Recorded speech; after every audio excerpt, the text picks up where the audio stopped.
Yes. The Krieger. By Catherine Michael.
Morning.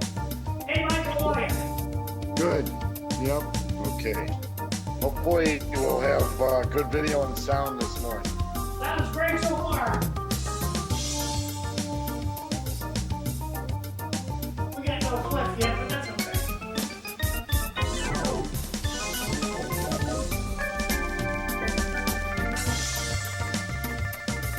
I'm sure he's gonna make it.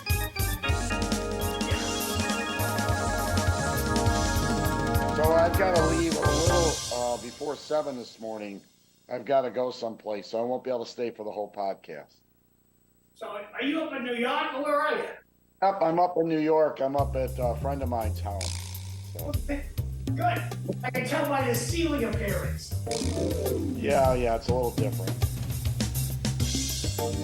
How's the weather out there? It's been warm. It was Saturday was 93. Yesterday was hot too. Plenty warm. Yeah, plenty warm. Probably warmer up here on Saturday than it was in Florida. So did you rent a car or did you borrow one? I rented a car because I'm leaving this morning to go see my sister and my brother. I gotta go pick my sister up about a half an hour away, and then drive down to my brother's house. About another hour and a half. You guys should all go on a cruise for 1 week a year. That would be interesting. Oh, great. So great. You all get up and stand boat. Free food, free drinks, great time for everybody. Good stuff. He did that when my son came over with his wife and my grandson. He came over, we all went on a cruise for a whole week together. Well, I think that's the way to go. Yep, got to spend more time with my grandson. Everybody, the nice thing about a cruise, you can do whatever you want or not. You don't have to have everything scheduled out. Yeah, great.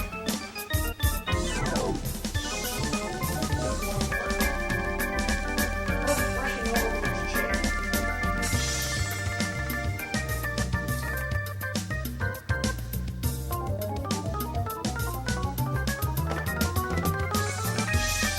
Oh, yes, Nicholas? Yeah, Okay. terrible. You had something in your mailbox. Oh, I didn't know if it was coming in. Email me.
Good morning, everyone.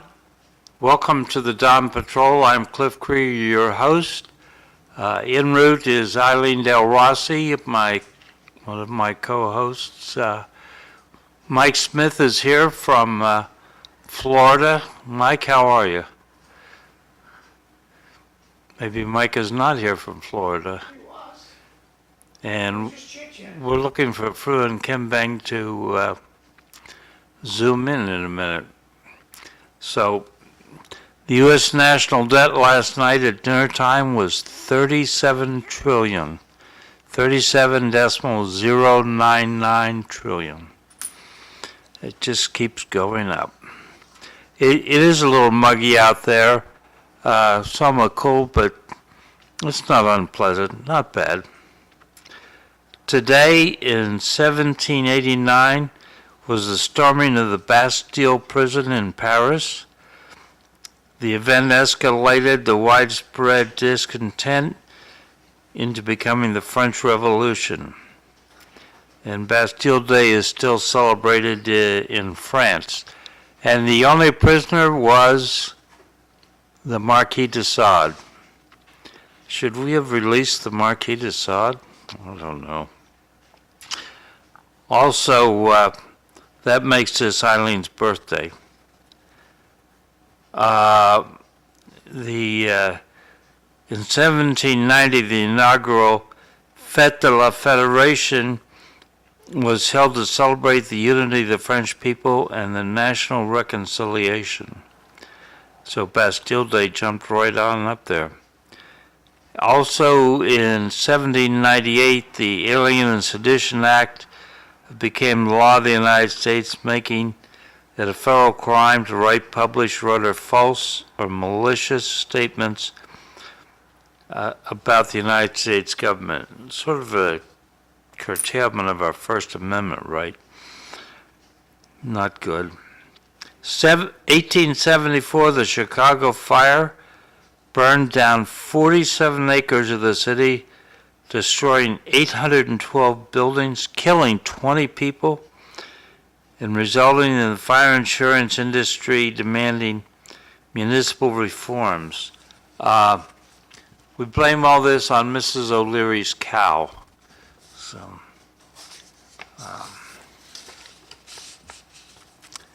in 1881, the American outlaw Billy the Kid was shot and killed by Sheriff Pat Garrett at the Maxwell House at Fort Sumner, New Mexico. 1933, the Nazi eugenics program began with the proclamation of the law for the prevention of hereditary disease offspring, requiring the compulsory sterilization of any citizen who suffered from alleged genetic disorders. That was a bad time. 1942, in Diamond, Missouri, the George Washington Carver National Monument became the first U.S. national monument to honor an African American. And Mike Smith is dialing in.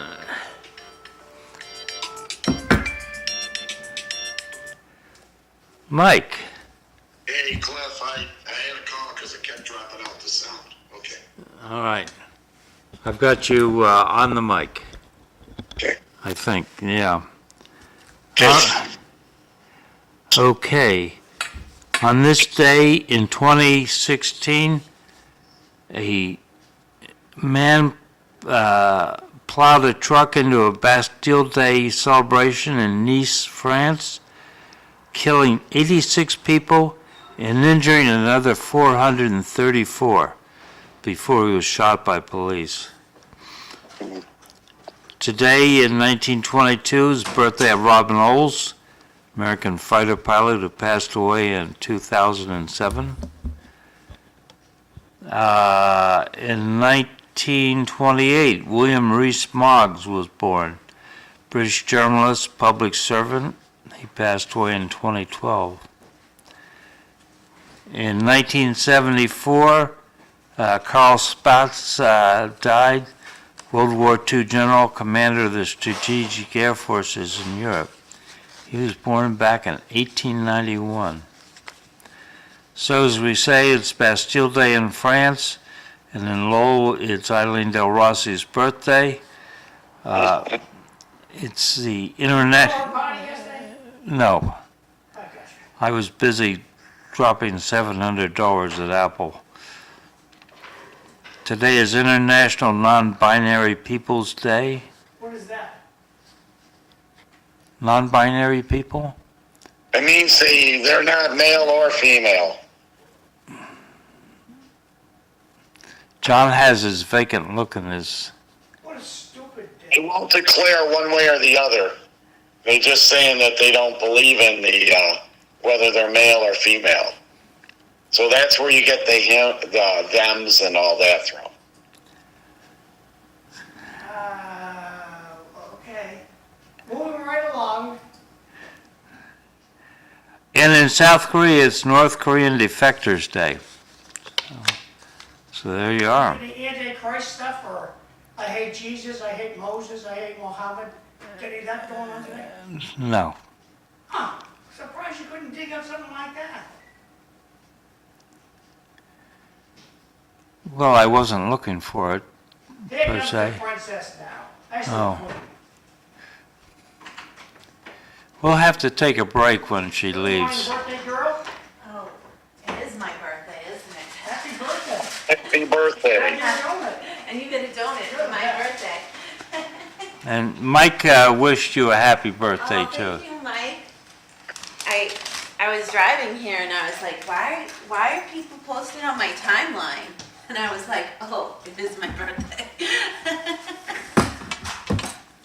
All right. Did you bring your paper to be signed? Yes, All right. good. I'm gonna be standing outside of Market Basket a lot this week. Okay. How So, many papers do you have there right now? One. Leave us one, we can just give it all week. Oh yeah, that's a good idea. I'll come on Friday. All right. so yesterday was the 1-year anniversary of the assassination attempt on candidate Donald Trump in Butler, PA. A year. Oh, did you know today's binary day? Non-binary. So Binary. we get. Binary, okay. Are you in a gym, Mike? No, I'm at a friend of mine. He has his basement done over, so I'm staying there while I'm up in New York. So. Are you gonna hop on that bike behind you? Yeah. He's got it all redone, so I'm using this so I don't wake anybody up. Nice. Non-binary, John. So we can choose whatever gender we want to be today, basically? Does this mean we can Yes. use the other bathroom?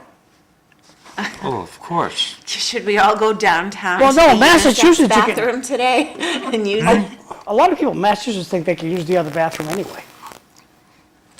And then you see the beautiful new bathroom in City Hall. Oh, that's nice. That is nice. So I think in celebration of non-binary day, I think we should all go to City Hall and use the bathroom. What do you Together, think? Hold hands. together. No, we can't, I can hold one hand, I need the other hand for. You can't hold hands or doors.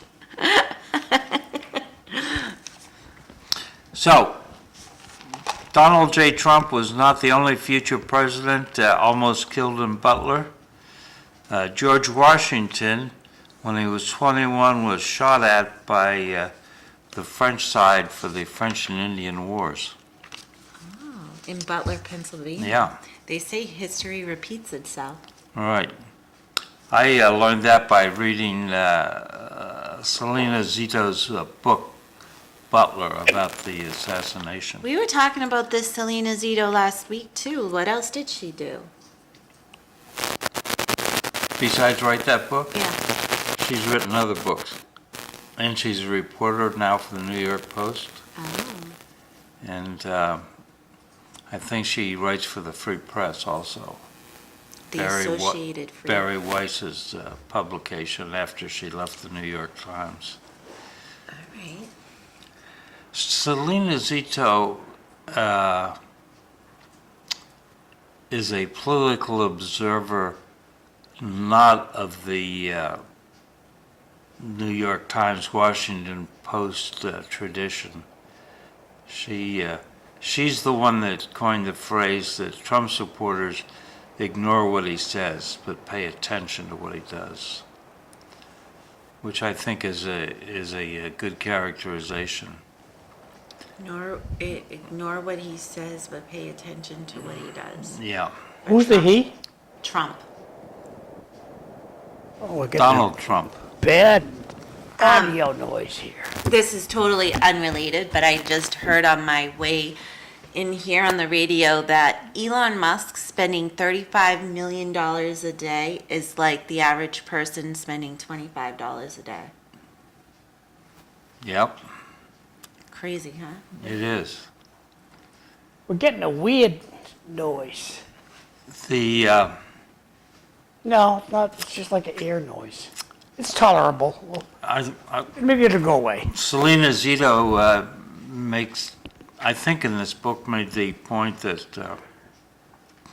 after there was that bad train wreck, the derailment in East Palestine, Ohio, that Joe Biden didn't go. But Donald Trump did go. He got out there, he greeted the people and talked with them, and she thought that was an inflection point in the campaign.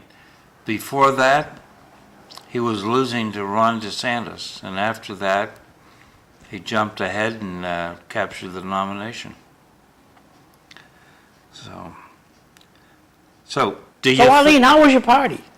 It was very good. It was very nice. Delicious food. Yeah, I loved it. Yeah, it was great. And it was kind of a faux pas having it at Brothers in Drake, but I always know there's going to be good food there, and I just needed to have a signing party, and it just needed to happen. Good. So, yeah. Food was good, the company was good, Yeah, it was the a drinks nice were group. flowing, it was nice. Yeah, it was very nice, and it was great to see everyone come out. I got to meet Sean McDonough. Ah. Nice. Nice guy, no relation, but a nice guy, and his party is tomorrow night at Wap and Weft. Was it 5? Oh, I gotta check it out on social media, because I'm going to go there and get the rest of my signatures. Yeah, his starts at 5. 5 at Warp and Whack. That's a good time, not too late. Let me shrink this up so it fits. Oh, it disappeared. Son of a gun. Shrink it up so it fits. Summer camp, I like that. That's a good one. Yeah. Summer campaign So kickoff. that's Sean's party's tomorrow night, and if you're having a political party, happy to put it out there. Just send me a text or something. Call my cell phone. Thank you.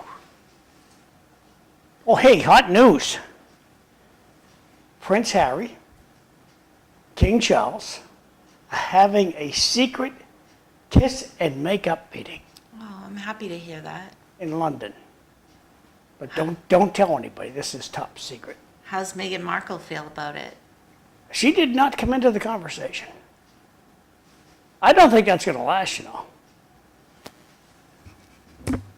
I see a crack in that relationship. I don't see, because my wife Ellen always loved Harry. So I don't know.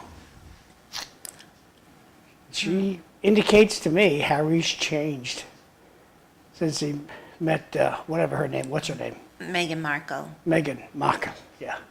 Yeah. Did she take Windsor for her last name? I do not believe so. I believe Wow. I watched That's a that. kick in the face. Yeah, there was a lot of kick in the faces. And I get a woman wanting to be strong, but I think once you get married, you're sacrificing a lot and you have to take on a lot of what your husband's family kind of wants, Well, right? Cliff- Because it's all sacrifice. Cliff has a lot more seasoning than us. Remember that beauty's queen that married the king of Morocco or something like that? Did she pick up his last name? Grace Kelly, I think her name was. Monaco. Okay. Well, Yes. Thank you. You know what I meant. Thank you. Thank you so much. What's the capital of Morocco? I'm sorry, but where you had me heading was to Jordan. Never mind. Turn the page. I don't care anymore. Yeah, she Thank took you. the last name. Never mind. I don't care anymore. Please continue to host the show, Cliff. Oh, it's back to me? Well, I can take over if you want. You did. No, but Cliff, we like you hosting. We're not very good at it. We tried it once. So, do you think the assassination attempt made a difference in the campaign? Do you think it helped Trump? Yeah, It sealed the deal. I think it did. Well, I don't know if it entirely sealed the deal. That debate with Biden definitely sealed the deal. So that, so it was one of the things that helped him. I first text in this morning, and it says, "Good morning. We should all thank the good Lord that President Trump was not killed a year ago. I can only imagine what the debt would have been if Vice President Harris was the president." That's from Jay. Interesting angle. Thank you, Jay. Yeah. So it was announced a couple days ago that several Secret Service agents were suspended for up to, I think, 42 days without pay. Do you think... It begs the question, Cliff. Why is it that nobody gets fired anymore? Fru's here, too. I don't know if Good morning, Fru. Good morning. I can barely hear any of you. Ah, You can call Cliff's cell phone if you want to do the audio through Cliff's cell phone. Please continue, Cliff, thank you. so that was the question, John. Was that sufficient, or did someone need to be fired? 42. Fire him. Goodbye, you're done. Fired, yes. Okay, so, Hold on one second, Mike. so there you are. You work at Demolis's. Now, Fru's got to mute his link to Zoom. All right, Fru, can you mute? Mute your Zoom. Mute Zoom. All right. No, So, he didn't. He didn't mute Zoom. Fru, can you mute your Zoom? Yes, I'm doing that now. Okay, continue. All right. So, the thing that bothers me about this operation is, what do we know about Thomas Crooks, the alleged assassin? And they cremated his body after 2 days? That seemed sloppy to me. Cover up. So you think it's a cover-up? Yeah. Anybody else have an opinion on Just like Epstein. Cover up. On the Republican side or the Democratic side? Can't say. Cover up. deep state? So, Fru, you got any additional thoughts on yesterday being the first anniversary of the assassination attempt against Donald Trump? Well, the most important thing is that nothing tragic happened, and we should thank God. That's what we should celebrate instead of going into politicking and all whatnot. Life is better than any other innuendo that people can be talking about. Because people, this is the time that people will use that for politics, and then the most important thing is we celebrate the life that could have happened. But people will magnify it and twist it, and that's what the media does. You magnify it and bring it, and then create copycats everywhere, which is we just celebrate life and thank God. Yeah, well said. So along the line of Cliff, I just wanted to say something on that. I don't understand. Usually autopsies take a while. And for them to cremate the body that quick, it just doesn't smell right. Because they don't use... I've never seen that happen before, that they did that so quickly. You know, when they knew it was him and the autopsy. What was the rush that they had to cremate the body so quickly? And what did the autopsy report say? If they even released an autopsy report. yeah, good questions. I agree. It smells. We are delving into conspiracy theories now, and that is what fuels the atmosphere. People will dwell on that and leave the good things, because good things don't make news. It is theories and speculation. You keep people in a state of wondering and discussing trivial things, and that is what they magnify in the news. Yeah. Well, I understand that, Fru, but on the other hand, this is not normal procedure. So it's fair to ask the question, why the rush? Why would that need to be done? I mean, I don't think there was a religious reason that they had to do that, as far as I know. I mean, this is very, very unusual to have cremated the body 2 days after the event without all the results. I agree with you on that, Mike. I think Unusual. we should. I'm not saying it's a cover-up. I just said that it's unusual, and that's a fair question to ask. That's all. Well, I think we should ask the man that cremates and buries people, what's the advantage of cremating? Cremation is the most popular method of whatever you want to call it nowadays. And so to happen within 48 hours, mass law, New England law, every state that I know of, some places down south you can cremate the same day, but in Massachusetts, New Hampshire, you got to wait 48 hours. So that's the minimum, 48 hours.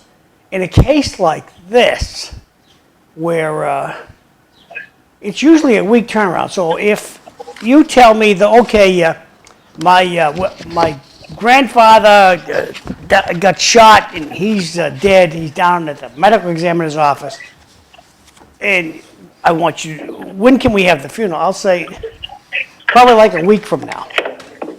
Don't even think about anything before a week from now, because the autopsy is going to take a couple of days. Then they may be releasing the body to us within 3 or 4 days, but sometimes they get busy at the medical examiner's office, so it could be a week.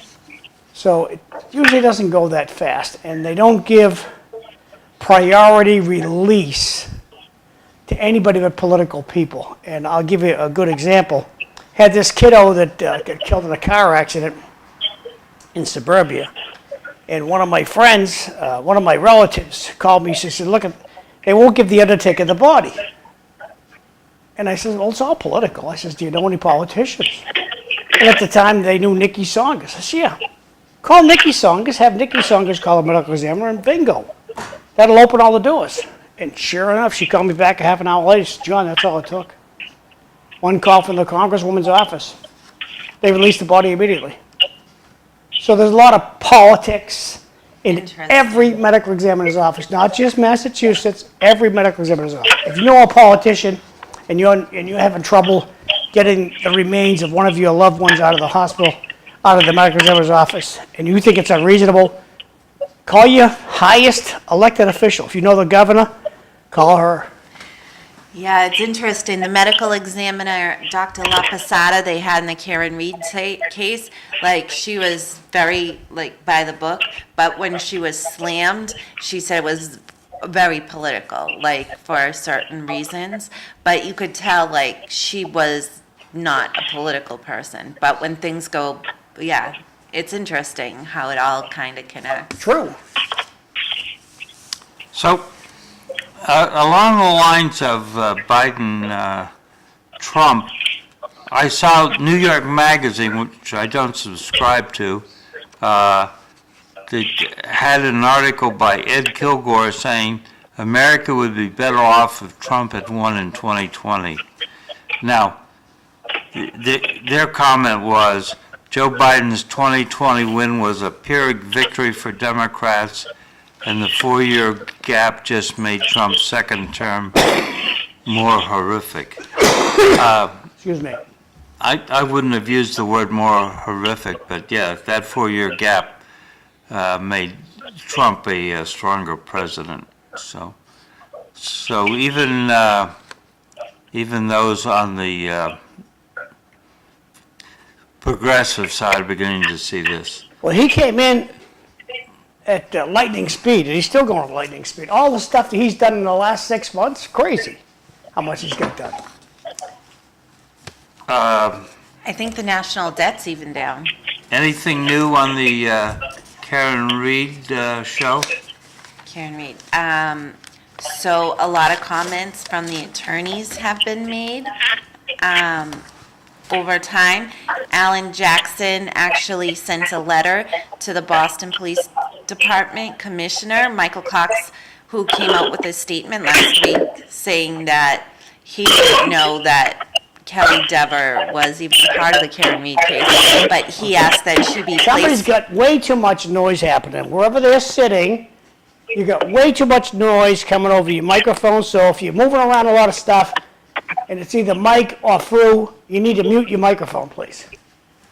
So he requested that Kelly Dever, one of the officers that testified for the defense actually be placed on the Brady list because of her false memories. And what is the Brady list? The Brady list is something saying that this officer, intentionally lied or could not provide accurate details or did not do some part of the investigation correctly. Yeah, so it's quite interesting. I don't really think it has much of an impact overall, but because there's a lot of people on that, including Michael Morrissey, Trooper Proctor, Buchanan, all of the same people. All right, well, I have to actually head out and wake up my 12-year-old to get to school. Well, John, I'm going to turn it over to Fru because I have to go out with Eileen. I understand. Okay, we're outside. Fru? Yes, please. Can you rephrase the question? Because I could not. It was decking when Eileen was speaking. You're in charge.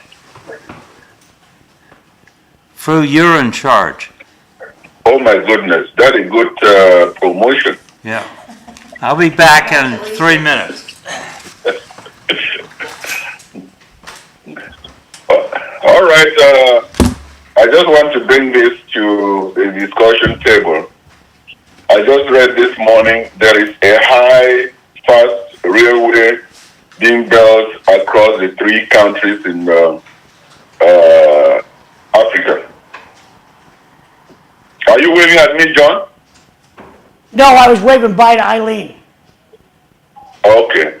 Sorry. That is Mali, Burkina Faso, and Niger. And I don't know if anyone in the West has heard about it. It's almost in its completion, and they have done that without taking any money from the World Bank or IMF. How can this be possible? And then why is it so not spoken in the Western media? Does that tell the people that IMF and the Western media, they always talk about what they fund so as to make themselves the good people around the world?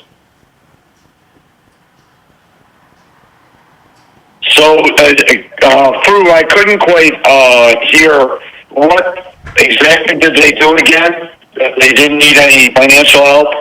A fast train line connecting the three capitals. That's the first of its kind in Africa that they have done such a massive project without involving IMF and without involving the World Bank. And you have not heard it in the Western media anywhere, and it is almost completion. Well, that's impressive. I didn't realize that. And I think more countries need to be self-sufficient like that because it makes their country stronger, makes the people in the long run probably wealthier and more stable. So I congratulate them on doing that. That's very true, Mike. But I'm just asking, why does Western media and not capitalize on that? Yes, John? The Western media is lazy. I will bet you Cameroon probably has one TV station that's run by a political entity, and that political entity is saying, if you want to pick up our broadcast, we want money. That's just my guess. So the international media is lazy and cheap. They want all their feeds, all their little news outlets, flooding, people dying. If they have to pay for anything, they're not going to put it on there. So my guess is those who broadcast in Cameroon will want a fee for information coming out of their broadcast. That's just my takeaway. That's why you're not hearing about it, because the laziness is, they could get it off satellite. That's what laziness is. If they can't get it off a satellite, they don't care. Oh, well, we'll email it to you. Nah, that's too hard. We want to see it off the satellite like that. That's how they crab stuff. But, oh, we want $500. Forget it. Nope, we're not paying you. That's my take. What are your thoughts, Fru? Well, John, you are partly right. The truth of the matter is the West will not capitalize on that because it tells the West that Africa is self-sufficient. They can do it on their own terms than relying on the West, who comes there as this big good Samaritan that are always developing the West. Because when IMF and the World Bank, they go to these countries, they give loans based on their own conditions. And if you go out of the script in the middle of the construction or on the development, they take away those loans, and the project never completes. And then that is when the West come in to blame that. Look at this third world country, they cannot. And you will see an expert from the West come on TV talking about Africa and also showing his ignorance. Africa is a continent. It's like if you want to talk about France, you talk about Europe. You ask, have you ever stepped foot in Africa? They have not. But they are the experts that come on TV and show their ignorance, their knowledge. I think in Istanbul, I went to Africa in Istanbul. That's where Africa starts, in Istanbul? No. Okay, never mind. But you've been to Egypt. So never mind. Anything? No, I got two if checks. you have been to Egypt, you have been to Egypt as a visitor. Can you talk about France and term France as Europe? Why should we on this panel, we want to talk about a country in Africa, we cannot specify and talk about that country because of our ignorance and the fact that we think that Africa is one country. But when you go to Europe, you talk of Little Belgium as a country. You don't talk of them as the continent of Europe. But you come to Africa, which is about 20 times the size of Europe. Individual countries that are bigger than Europe, you don't know the names of the country, you talk them, you label them as Africa. That's a sheer ignorance. Fru, I'm going to read these two texts, and it says, anything that involves the government is riddled with lies and no accountability. Maybe if the media did its job, we would have the answers to our questions. Page 2, wasn't Thomas Crooks just a fiddler on the roof? Back over to you, Cliff. I'd just like to make a couple comments on that, if I can. I believe, I've been listening, but I also believe it has to come down, unfortunately, to money. Remember, the news organizations are businesses, and in order for them to stay in business, and they have stockholders and investors, they need to generate money for them. So the market that they target is the West more than Africa, because they don't see where they're going to gain more money there. So they go to the target audiences where they're going to buy the products that are being advertised in between when they're talking about the news. So we have to remember, everybody forgets these news organizations are businesses, and they're going to look at what's best for their business, not necessarily what's best for everyone to see.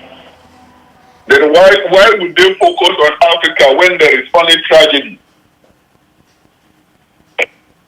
I'm sorry, Fru, I couldn't hear everything. Why would this same news focus on Africa and publicize when there is tragedy?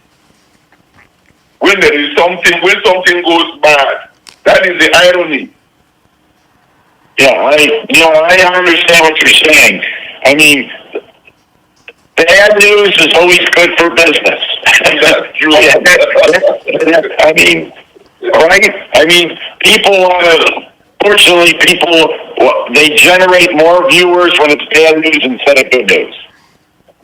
I was born in Africa, raised there, and I've spent about 40 years here. Sometimes on this panel, when people talk, I really ask, have you ever been there?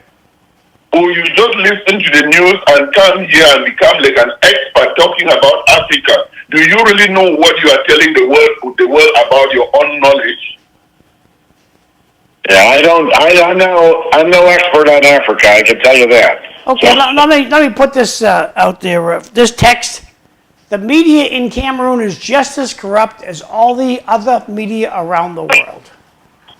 Interesting comment. I've only been able to watch Cameroon TV a couple of times in my lifetime, and I will say all the African governments are terrible.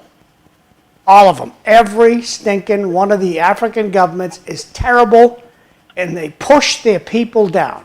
That's my take of watching the African governments. And my first...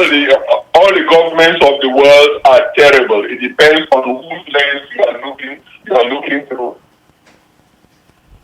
Well, it's the only government I ever saw that actually kills pregnant women. And they videotape it. Oh, wait a second, before you kill that woman, just let me get my phone out. Okay, kill her. And that's what went on common in Cameroon. The first time Trump was president. Back to you, Cliff. So, How did I do? good. Thank you. You told me last night, I saw this morning, the two-time president of Nigeria passed away in London yesterday. What, he just stepped down recently? He just stepped down recently, but that is the sad part of it. Nigeria is one of the richest countries in the world. He cannot construct a good hospital in this country, but he goes to Europe for treatment. And guess what? Most of the doctors who treated him are Nigerians that they left the country because of pressure and exile from him. Isn't that terrible? That you the president of a major country, you go and die abroad because you did not construct hospitals in your own country to take care of you and your own people. It is ironic. Just comment from the audience. Just look at how the media treated all the people who said Biden was not fit for office. Turn off the news. That's from Jay. Okay. So, back to Donald Trump. He's expected to make a, quote, major statement, unquote, regarding Russia and Putin today. He's apparently been frustrated with President Putin over the ongoing war in Ukraine. Some are suggesting it might be details about a new deal to supply weapons to Ukraine through the NATO allies. Do we have any thoughts on this?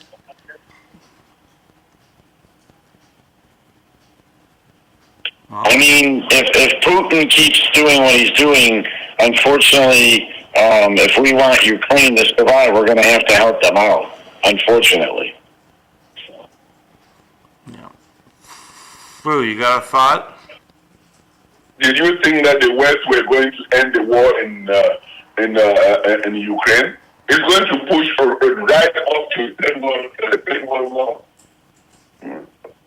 Everyone was jubilating on the law of President Trump that his first term he's the only American president who never waged war and decided that he was going to come and end the war. But the neocons, their own power is the power of the barrel of the gun, and anyone who speaks in that favor is all that matters.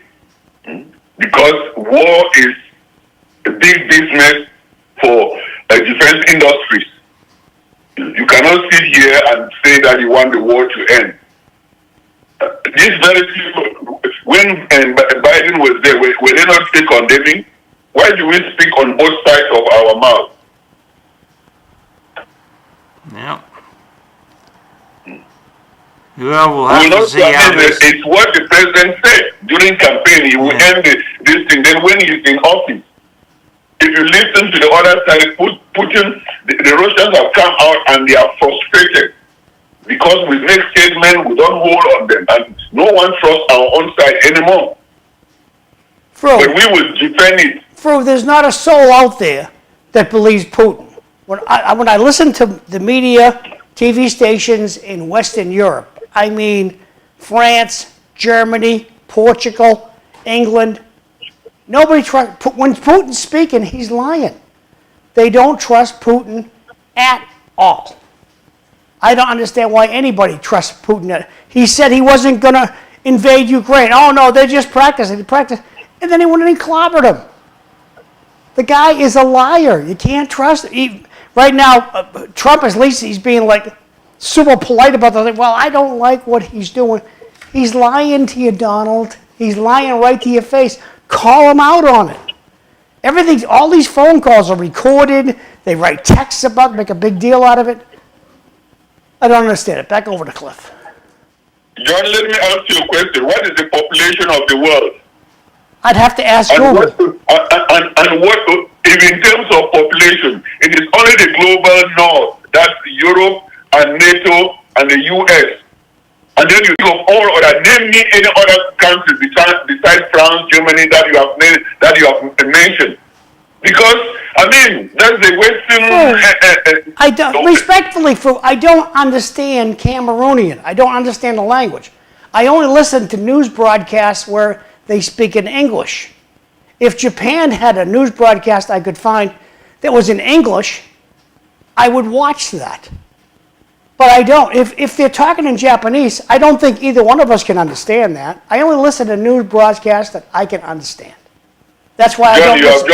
John, English is an international language. You have just told the world that people in Japan, they don't speak English there. English is spoken in all the countries so that they listen to their news. What I'm saying is your own knowledge is limited only to Europe and what Europe says. Okay, from your fan club, Fru was 1,000% correct. War is a business decision. You have to keep the shareholders fat and happy. That's from Bart. Thanks, Bart. Back it over to Cliff.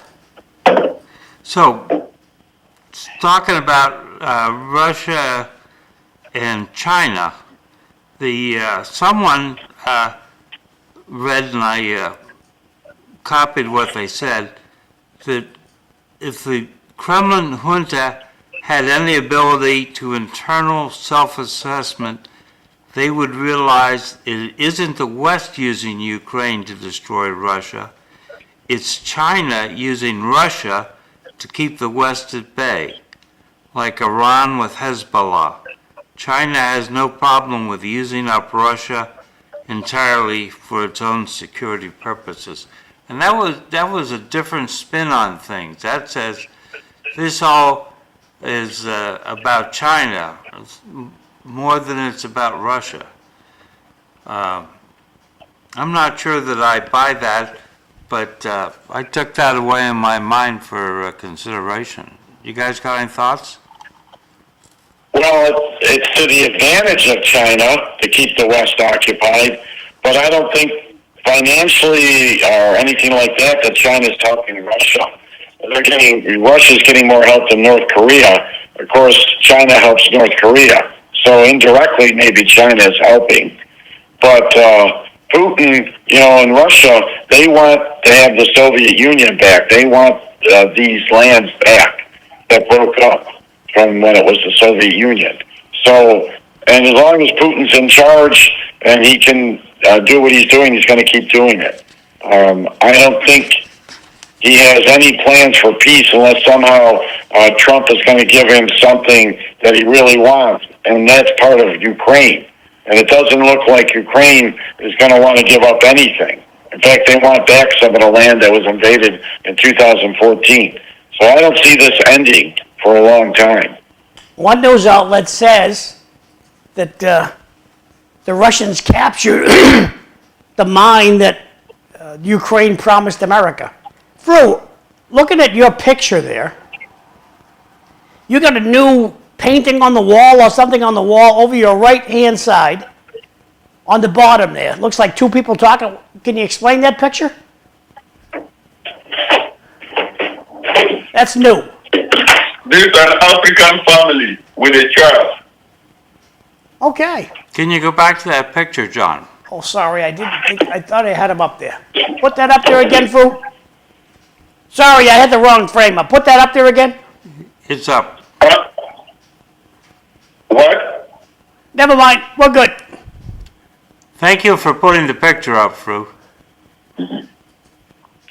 So, I did note that there was a summit of the BRICS nations. What's that? Brazil, Russia, India, China, and others. They had a summit in Brazil, and neither Vladimir Putin nor the Chinese leader Xi went to that. I wondered about why they didn't go. Seems strange.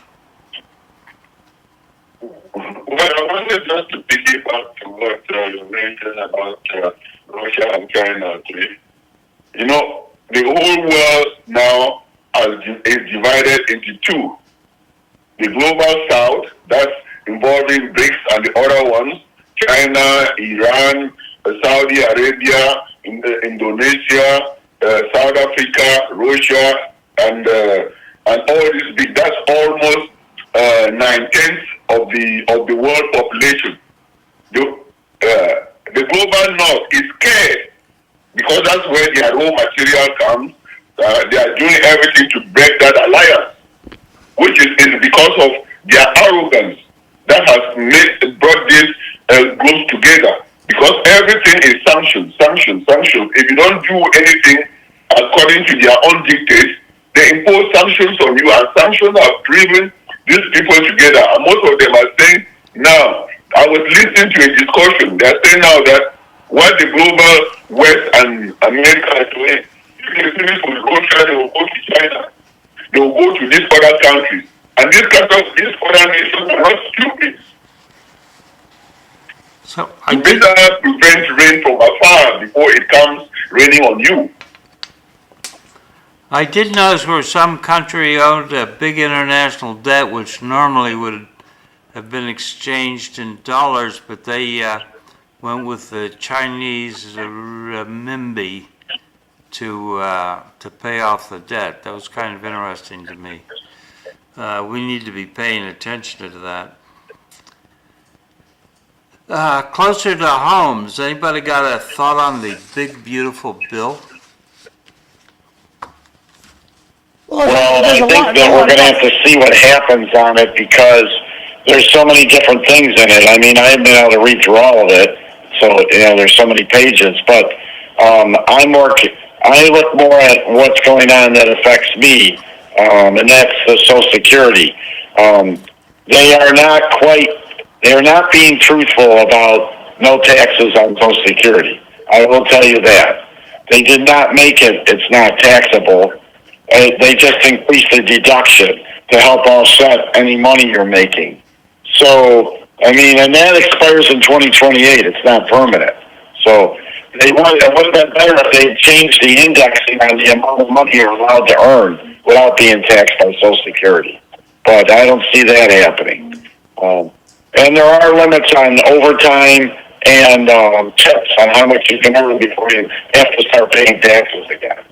But that's politics, as far as that goes. John, you had a thought? I agree with Mike. There's a lot of misrepresentation about what's really happening there. No tax on tips. My friends who work in the restaurant business are telling the same thing, same story Mike just told. If you work at a real expensive restaurant and you're making $100,000 a year in tips, they're only going to give you a $5,000 deduction. You're still going to pay taxes. Misrepresentation there, a lot of it. No tax on tips? There is a tax on tips. No. The only good thing I can say is that, and it's not part of the big, beautiful bill, but the tariffs, from the latest reports, this last month in June was the first month in decades that the government actually took in more money than they spent. So maybe that's a good thing. So, I was hoping Fru would come back. I saw a headline on the Boston Globe today. It says, nursing homes struggle with Trump's immigration crackdown. Yeah, let me read this headline again. Nursing homes struggle with Trump's immigration crackdown. Now, my wife's presently in a rehab facility, and a large portion of the staff are immigrants from Africa or Haiti. Yesterday I met a lady who was from Cameroon. She knows Fru. I said, do you know Fru? And she says, oh yeah, Fru. So I've met a couple of ladies from Uganda and a lady yesterday from Kenya. But these are, my impression, these are legal immigrants. So this nursing home struggle with Trump's immigration crackdown, is that about legal immigration or is that about illegal immigration? Well, Cliff, I'm interested in hearing the other panelists talk so much about this. Have you seen what is going on in the farming industry? Tomatoes, everything are rotting in the bush, but the media will not point on that because they know what they are selling. Yeah? Industries that were making money and paying less than minimum wage on the immigrants now, they are suffering. Soon you will see the price of food crops rise up because of what they talk about immigration. And if we are really talking about immigration, can we also start in the White House because everyone is an immigrant? 2 comments from the audience. No bill should ever be so big that the legislators do not have time to read it through. That's from DW. And then we have the big beautiful bill will add $2 trillion to the debt. Meet the new boss, same as the old boss. Thank you for your comments. Back to you, Cliff. Did you hear what I said, Cliff? Because if you go to the nursing homes now, these are the immigrants who have the compassion to take care of our elderly. Yeah. Okay?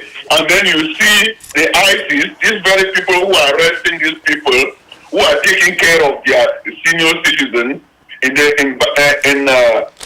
Market Basket, in all these other places. We come here on TV, we sing the same narrative.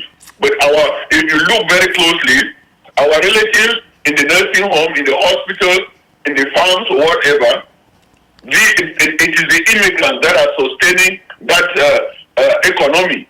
But no one will talk that they are contributing anything to the economy of the country. That's ironical and terrible.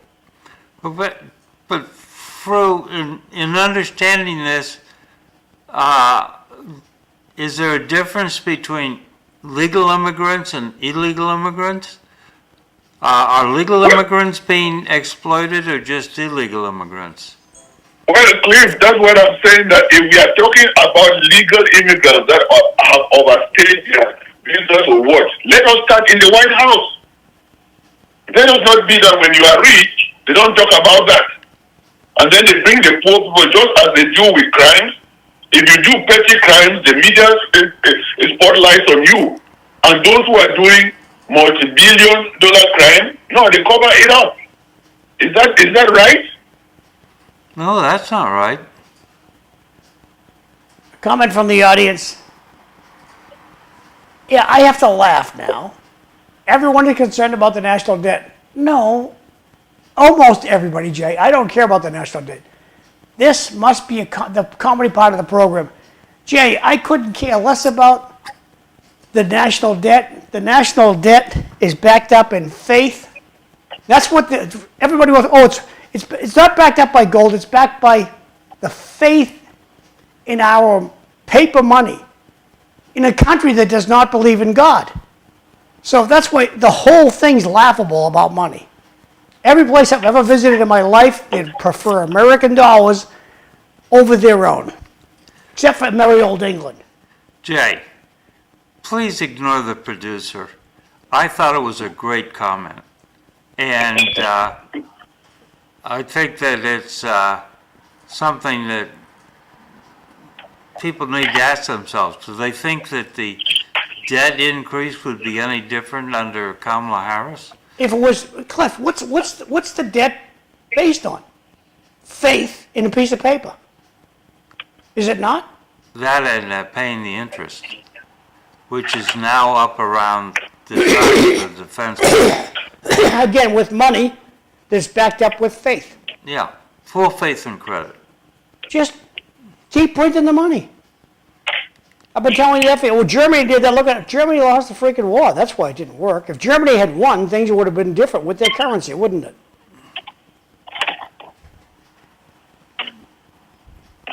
But Yes, I just they want lost the to, war, I just so want they to had quickly debt. say about the nursing home situation, that title that you were reading, headline.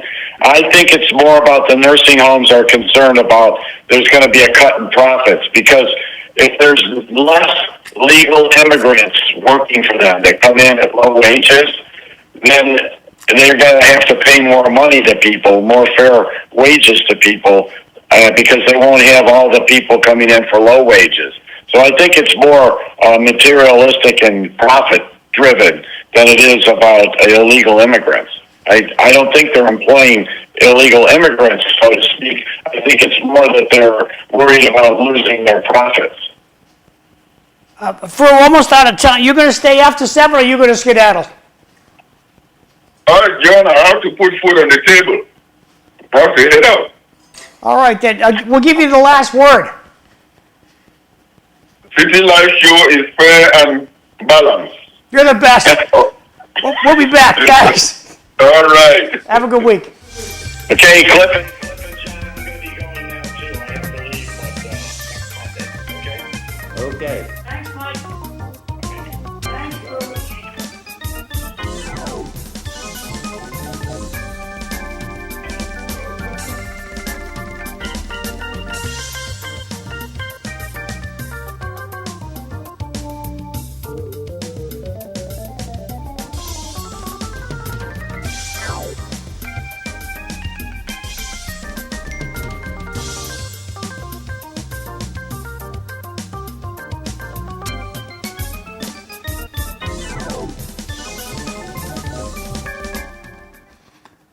Good morning, everyone. Welcome to City Life Show. I'm Cliff Krieger, your host.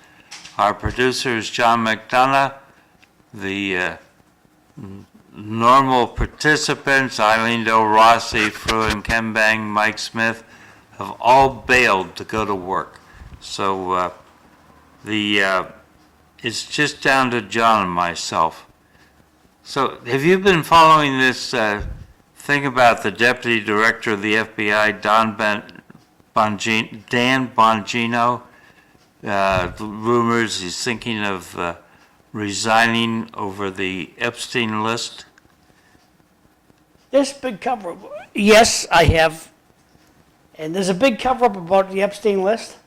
And something's rotten in Denmark, rotten fish, smells like dead fish. It's bad. There's cover-up there. Somebody's on that list. And my guess is, knowing how Trump likes to do stuff, there's a high-ranking Democrat that's on that list. And Trump's just going to be, Trump's is the cat that swallowed the canary. He's being cute about this. He's going to wait till the American public demand it, and then we will see the high-ranking Democrat that's on the list.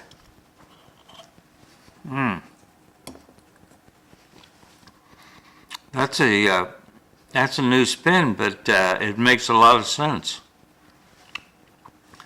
When are we going to go to Fort Knox? Let's, Donald, we got to go to Fort Knox. I don't know. I think you need to send him an email. Ask him to meet you there.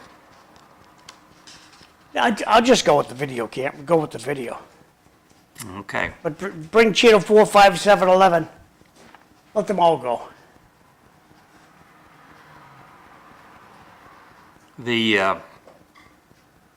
Also in the Department of Justice, apparently the former CIA Director John Brennan and the former FBI Director James Comey are under criminal investigation going back to the Russiagate days back with the Steele dossier and the FISA court issuing warrants for surveillance based on bad information? Well, with a government that doesn't fire any, they only worry about their pension. They don't care about these charges. They don't bother them at all. We're going to take away your pension. Whoa, wait, now you're talking serious. Well, they're both retired, so yeah, the pension is a threat. So if Trump says, I'm going to take away your pension, they'll get hit him right in the wallet. I've always said that. You hit them in the wallet, they're paying attention right away. So I think that this will be interesting to see how this goes. If there was anything really serious, I think, in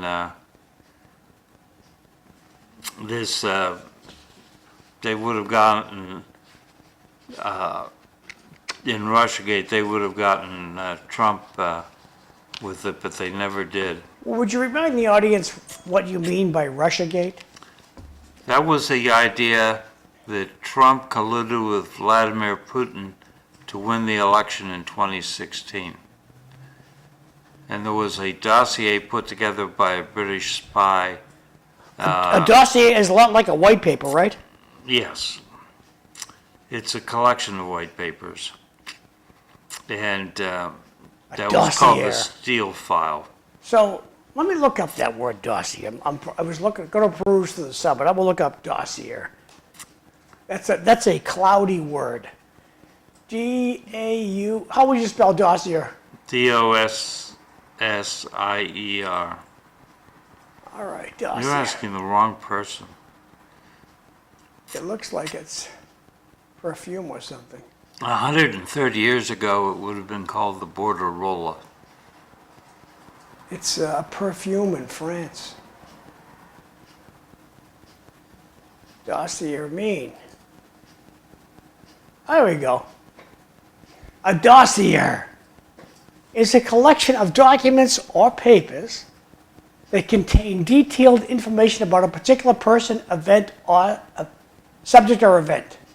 It serves as a comprehensive record, often used to investigate or reference purposes. Think of it as a file containing facts, evidence, and other relative data. So it really wasn't a dossier because it was false, correct? It was false, therefore it wasn't a dossier. Okay, thank you. So I saw someone about all these ICE raids out in California, where Gavin Newsom and Mayor Karen Bass and U.S. Rep. Maxine Waters from LA are all in high dudgeon about the raids. But considering that they've turned up child labor and undocumented children working, someone wrote, so Trump's maneuvered Democrats into standing up for Democrat donors who run illegal pot farms using child slave labor.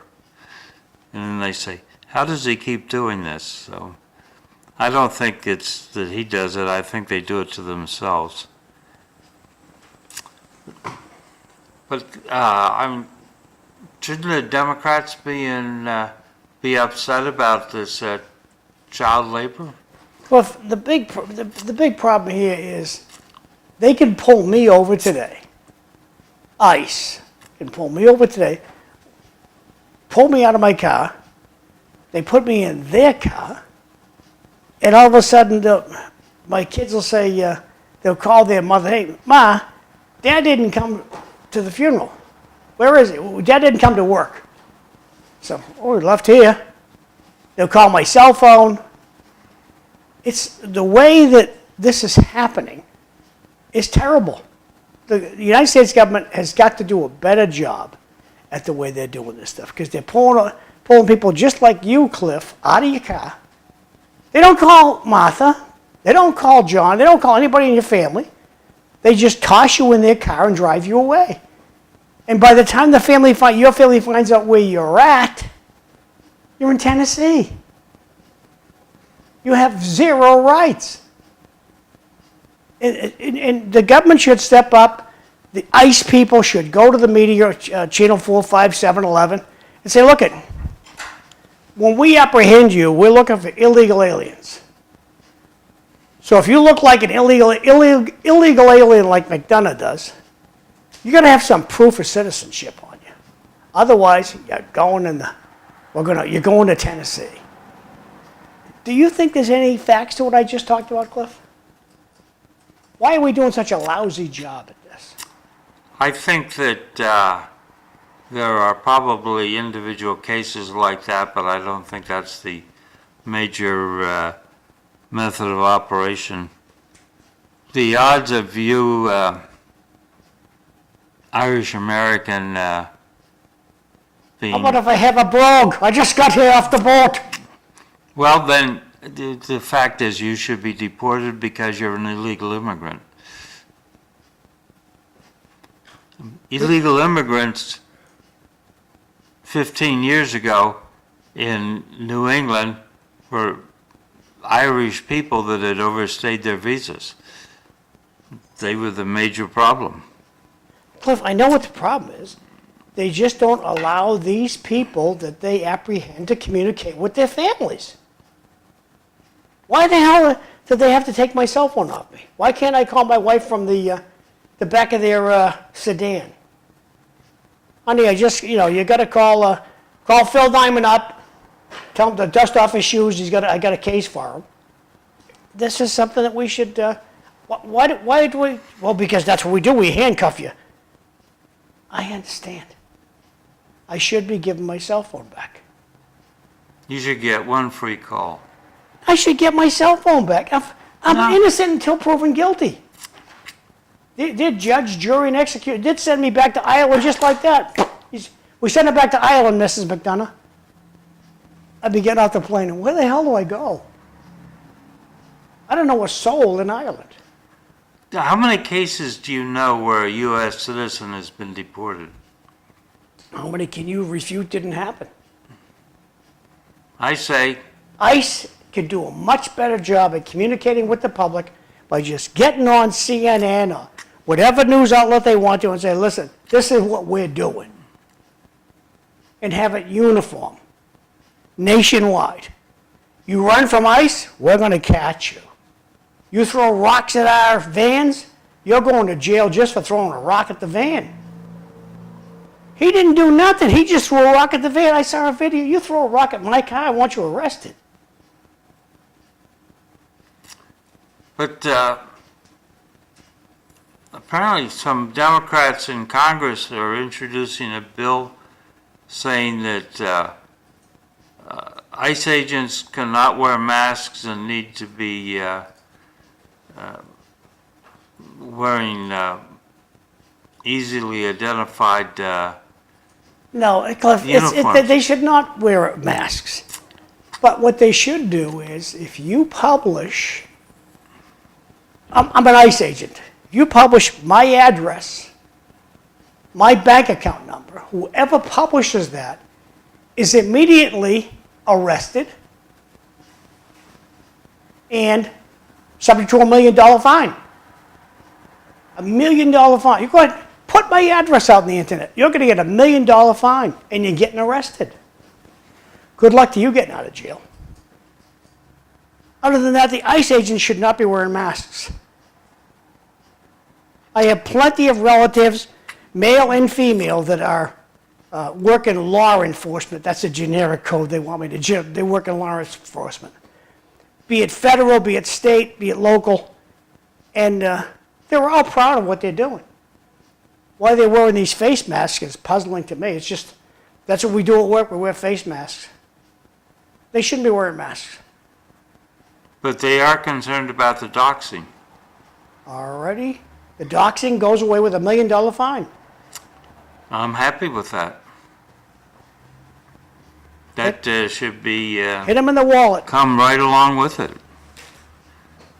The And of course, there was that down in Texas, 10 people charged with an organized attack on ICE agents on the 4th of July. Half of them were women. A quarter of them were non-binary. So they've been charged with attempted murder. So, I mean, do you think that shooting ICE agents is the right answer? I don't think shooting anybody's the right answer, Cliff. But it happens every day in the United States of America.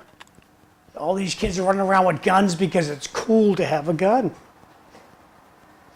And it's so fun. Like I saw I think it was Chicago, and a mother went to recognize her son in his disguise, and she ran into the crowd and dragged him out of the crowd, away from the crowd, very publicly, and he didn't do anything to her because it was his mother.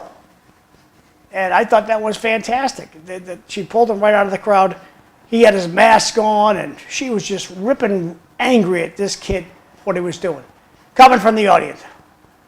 Why was it okay for them, the migrants, to storm our borders? But we can't round them up and ship them out. Swing and miss, comrade. Look at, I've been lucky enough to travel all over the country. I'm tickled pink to get back to the United States. I've seen cruelty by authorities, mostly in South America, where the cop comes down the street with a billy club and just starts hitting people. Children, pregnant women, adults, uniformed authorities. I saw a cop get beat up by another cop with a nightstick. I'm tickled to be in America.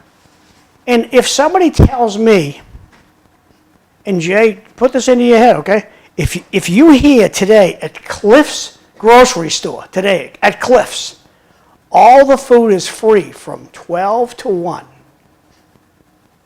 Are you just going to go to Cliff's and take all the food you want at 12, or are you going to look for some kind of documentation? Oh, I'm not going to believe McDonough. Oh, I'm not going. I got to get it right from Cliff. No, you're going to go to Cliff's and fill up your shopping cart with food. That's what you're going to do. And these migrants that got here got over a border where, you know what, they're just looking the other way. So there are people standing at Cliff's supermarket, just looking come on in, come on in. What the hell would you do? Are you going to fill up your grocery cart? I bet you are, Jay. The authorities look the other way, and they let it happen. How many are coming over the border now? Zippity-doo-dah, because they know they can't. That's true.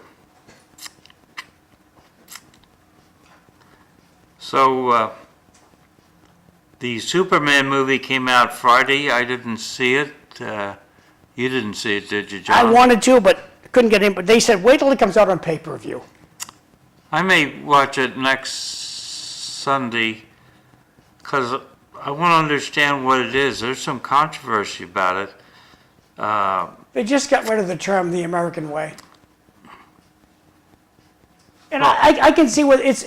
Superman is a global guy. He's famous in England, in Japan, in Cameroon. He's famous. So, Truth, Justice, and the American Way, that was when it was a TV show in America. Superman is now global. So I don't think that the American Way helps them sell tickets in Cameroon. Comment from the audience. Give me a break. Watching people throw rocks at law enforcement is not acceptable. I agree.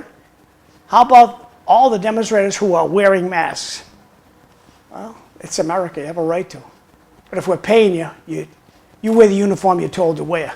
Cliff, you were going to say something? Sorry. Well, the person's got a point. If you show up at my university and you're demonstrating wearing a mask, I think that I have a right to push you off the campus. I agree.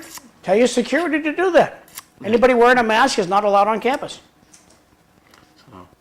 But the other thing about Superman, and I was hoping maybe somebody out in the audience had seen it and could text in, is they're pushing the idea that Superman is an illegal immigrant, which I guess is true. He's fictitious. He's a cartoon character. What a Yes. stupid thing to say. He's fictitious. Have you ever met Superman? Have you ever seen him? No. Have you ever seen any of the things he's done? Oh, yeah. Oh, what's he done? The country's better because of him. He fights all the bad guys. He doesn't exist. He's fake. I'm not gonna bring Santa Claus into this, or the Easter Bunny, because there might be some kiddos watching the show. But Superman is a cartoon character. Marvel Comics invented the guy.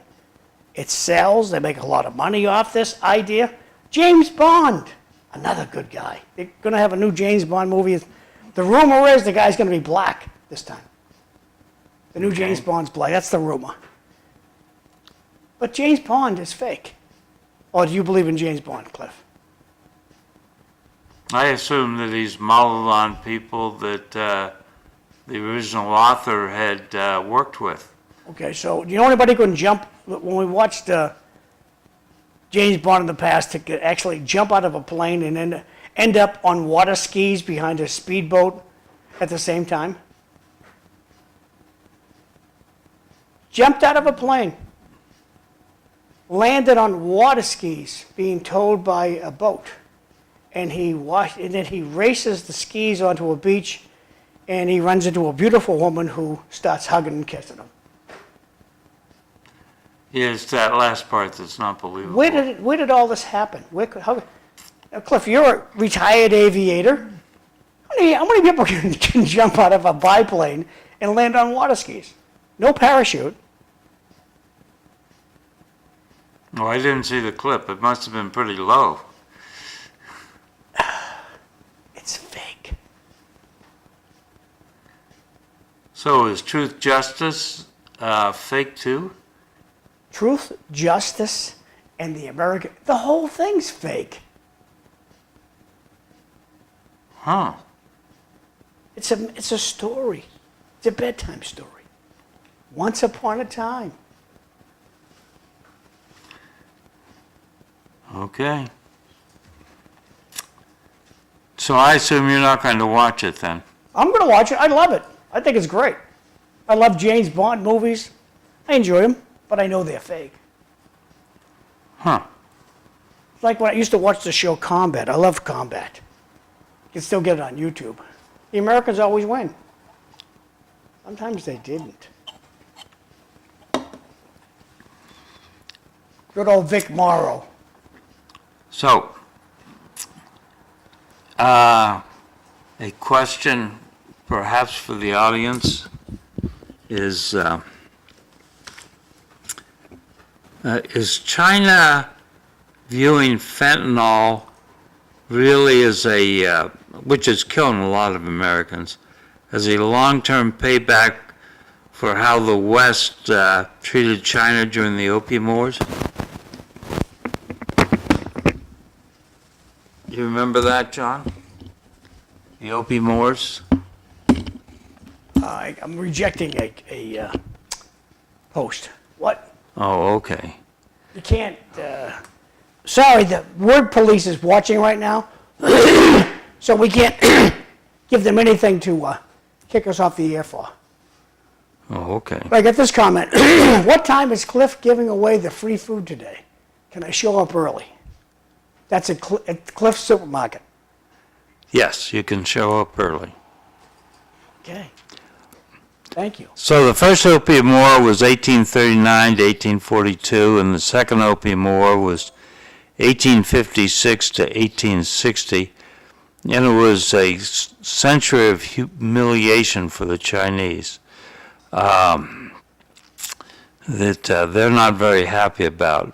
I mean, China only really broke out of that after World War II, when the Republic of China was one of the 5 winners in the World War II, and then the Chinese Communists took over in 49.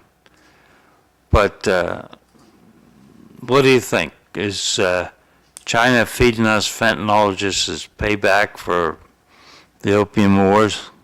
China's messing with the wrong people. We made China rich, and they can see if manufacturing comes back to the United States, it's curtains for China. I found out over the weekend, Japan charges 700% tariff on American stuff. Rice. Thank you, Cliff. Back over to you. But you're right. No, 700%. Tell us some more tariffs, Cliff. 700% is a way.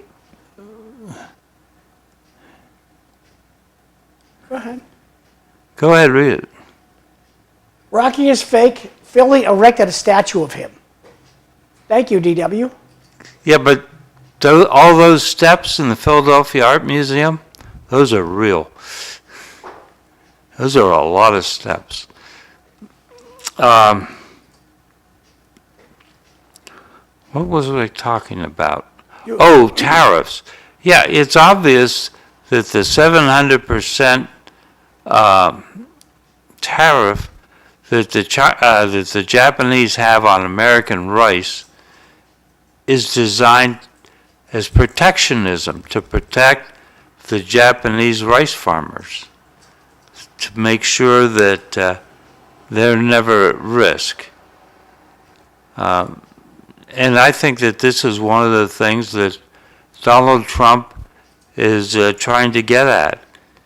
He's saying that this is unfair, and we need to have a little more equity on tariffs between the various and sundry nations, and therefore allow economic advantage to determine how world trade goes, not tariffs.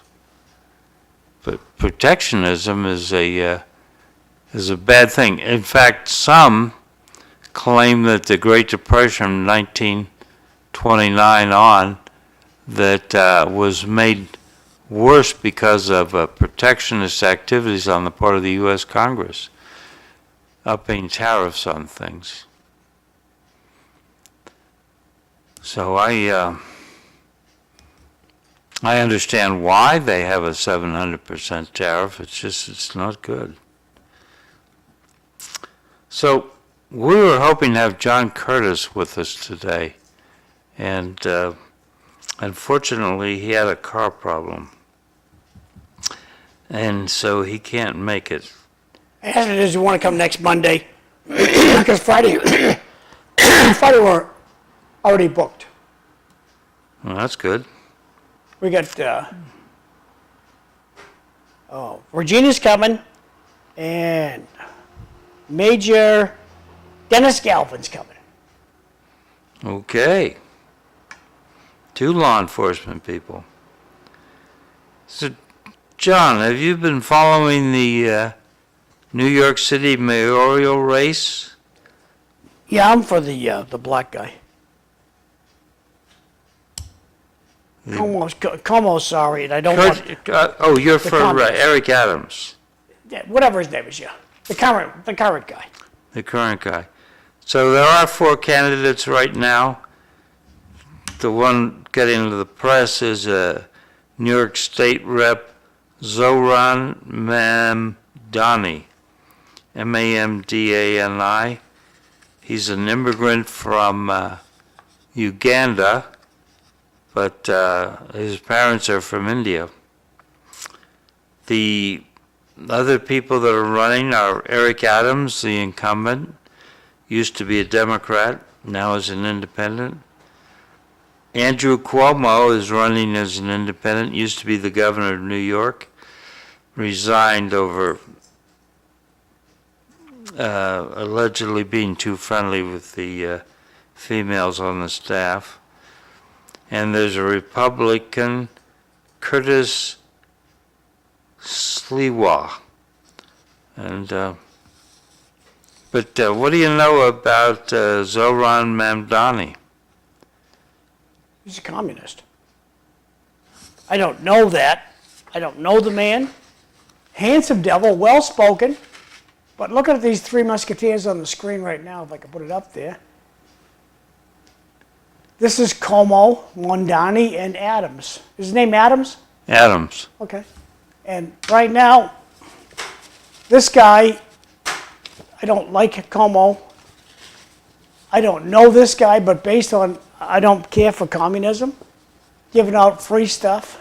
You know, you're driving your car, stop and give that to the guy at the guy at the traffic light looking for money, give him your car and walk home.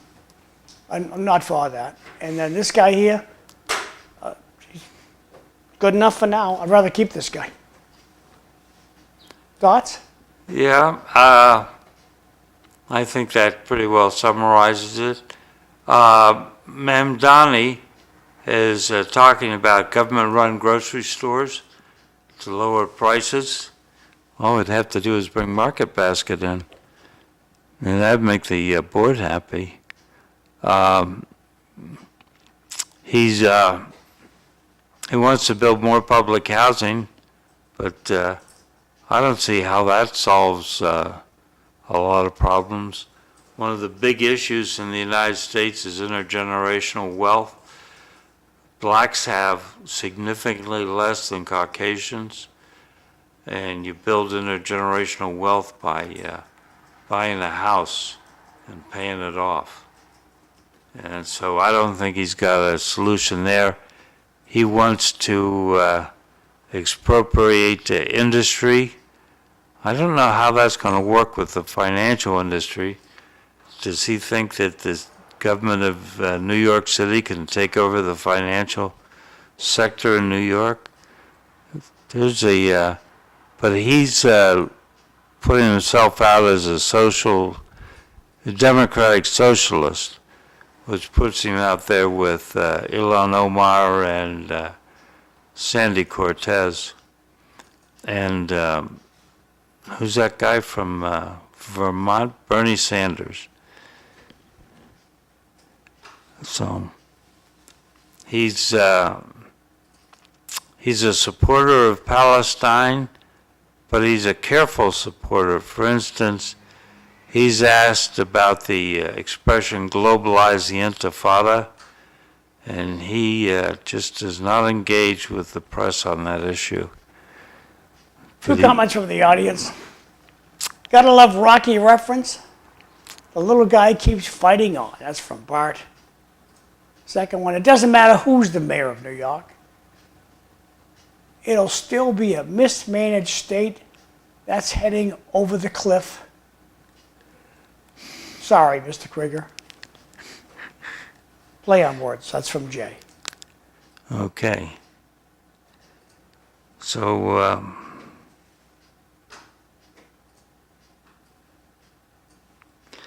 so there's an article in the Sun over the weekend that says, want students to thrive, lock up their phones. You think locking up phones is going to make a difference? I think we're missing an opportunity here. Every kiddo has a little computer in his or her pocket. We should take advantage of that. Okay. I'm against this. Take your phones away. I think we should full speed ahead on the phones in class and have them utilized to help the children learn. Lori Trahan looks the other way when it comes to what I call digital addiction. Wherever you go, look, I go into a restaurant. Lucky enough, I'm going to the establishment for supper tonight. Tomorrow we're going to go. We're supposed to go to Wally's Biker Bar tomorrow, down the beach, and you go in there and you have a family of 4 or 5, and they all have their phone out at the table. At what point do you talk to your mother? Talk to your dad. Talk to your brother. Talk to your sister. And digital addiction is just rampant. And Lori Trahan does this. I see nothing. Thank you, Lori, for nothing. But what can we do about that legally? Like, what law would you pass to make The families? FCC regulates all this stuff. Yeah, And you just have to tell them, look, take the heroin out of your cell phones. Take the addiction that you put in there, Mr. Phone Maker, Mr. App Maker. Take the digital addiction out of that phone, or we won't let you put your product on our internet. United States, FCC rules all that stuff. Make no mistake about it. so you'd ban texting and you'd ban X and what's the Democratic version, Blue Fly or? Cliff, I Blue would tell Sky? every single agency out there, texters, I don't care what you have, Facebook, they have addicting my takeaway, no one's telling me this is my personal view on everything. There's ingredients in Facebook that have you addicted to scrolling it. And the creators of Facebook know what the ingredient is. Take that ingredient out and people are going to stop fanning. Take the addictive ingredients out of your product or your app, whatever you want to call the thing, and then we'll let you market it to the American public. If you have addicting capabilities, be it TikTok or whatever one it is, we're not going to let you put it on the American market. End of story. You have 6 months to accomplish this, Cliff. And if you want to have Cliff's Clicky to continue to go out there and you're going to make all your money off Cliff's Clicky, you have 6 months to take the addicting qualities out of the cell phone. And after that, you submit it to FCC. And if the FCC finds it still has addictive qualities, it's banned for 2 years. But what are the addictive qualities? I think that. You don't think there are any. So maybe you don't go out to dinner enough, okay? When you walk through the restaurant and you see people sitting at a table, and you're on a first, hi, just met you. I'm going to sit here for 2 hours looking at my phone. I'm not going to talk to my new girlfriend? That's what's happening, Cliff. You don't see that, I'm sorry. That's my take. I do see it, but I think that it's inherent in the technology. I don't think that you can make it non-addictive. Well, just a second, Cliff, okay? Television.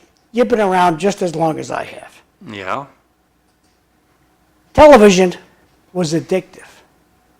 You just went, I'll sit and watch this. I'm going to watch the commercials. Don't want to miss a thing. Now, you hit pause, go out, get a slice of pizza out of the fridge, put it in the microwave, come back, hit play, and you fast forward through all the commercials. They've found a way to make television shut. You can turn it on, turn it off. Everybody's got one of these channel changers, tempting you to change the channel all the time. That channel changer is not in your hand when you got your cell phone cooking. You just fan through everything. All I'm saying is ignoring it, and you are ignoring it, Cliff, the addiction. I'm not going to ignore it.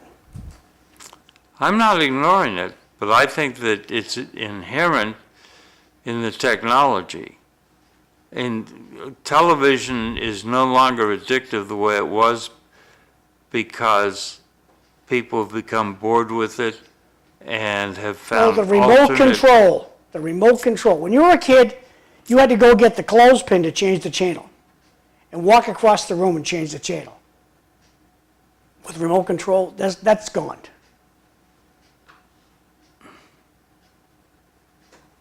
Yeah. It's remote control. It's a fix that the computer people are going to be plagued with. You created this addicting instrument. It's got to go away. This instrument, you should be able to, when you go into school, there's software out there can strip out of your phone. Facebook's not going to work in school. Kiss Margaret's, whatever you like. TikTok's not going to work in school. As soon as you go in, bam, all these things are blocked automatically. And if Facebook doesn't like it, you know what? We'll give you 2 years off. We'll close you down for 2 years. There are methods to make this happen. But just taking the cell phone and toss it out the window, thank you, Lori Trahan. That's genius. Thanks for all your help, Lori. You're such a wonderful congresswoman. I like the idea of doing some sort of geographic fencing so that Facebook and TikTok don't operate in schools. That'd be a good idea. And I like the idea of teaching kids to use the computer, using AI to learn. Maybe the way we've been doing it for the last 100 years has gotten worse and worse. So I think we ought to change up on this. Well, how are cookies legal? That's not, the FCC just lets it happen. What cookies are is that's somebody looking over your shoulder, saying, okay, all the websites that you've gone to, your phone is listening to you, so if you talk about snow tires, all of a sudden, when you turn to your computer, ads for snow tires are going to come up. That's spying on Americans. My take. I could be wrong, but... Some people like those advertisements that pop up. But don't you get to click no cookies when you go to a new website? Yeah, we'll let you in.